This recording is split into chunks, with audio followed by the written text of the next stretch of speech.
মঙ্গলবার Agartala office line শ্রমভবন অফিসে এক রিক্রুটমেন্ট ড্রাইভ অনুষ্ঠিত হয়।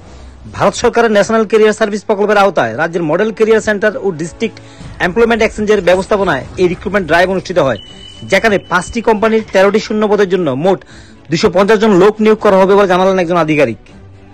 কি বলছেন তিনি শুনুন। নমস্কার, আজকে আমাদের এখানে আগরতলা মডেল ক্যারিয়ার সেন্টারে জব ফেয়ার চলছে, যেটাতে মোট 5টা কোম্পানি জয়েন করেছে। একটা বাইরে থেকে এসেছে বার্বিকি নেশন, বাকি 4টারই এখানেই অফিস। এখানে বলতে ত্রিপুরাতে বিভিন্ন জায়গায় মোট 250টা জবের পোস্ট আছে আর 13টা ক্যাটেগরিতে জবের পোস্ট আছে। আর মিনিমাম কোয়ালিফিকেশন হচ্ছে 8 পাস থেকে গ্র্যাজুয়েশন অবধি সব ক্যাটেগরিতে বাচ্চারা চাকরির জন্য অ্যাপ্লাই করতে পারে। আর 5টা কোম্পানি তো বললামই। আর আশা করছি যে আমরা দেখেছি অনেক ক্যান্ডিডেটও এসেছে। বেশিরভাগ ক্যান্ডিডেট চাচ্ছে রিসেপশনিস্ট, টেলিকলিং এইগুলো পোস্টের জন্য অ্যাপ্লাই করছে।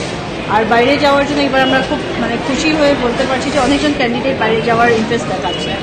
তো এটা আমাদের একটা ভালো খবর, বাইরে গেলে অনেক অপরচুনিটিও পাওয়া যায়। বিগত দিনে যে জব ফেয়ারগুলো হয়েছে সেখানে কিরকম সাড়া পেলাম?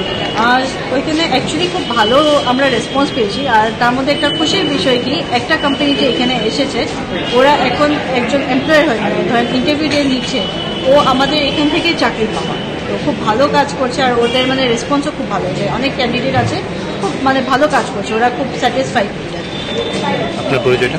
আমি তনুরুচি অলিমা, এখানে ন্যাশনাল ক্যারিয়ার সার্ভিসের আন্ডারে ইয়াং প্রফেশনাল হিসাবে কাজ করছি আর এমপ্লয়মেন্ট এক্সচেঞ্জ। Thank you.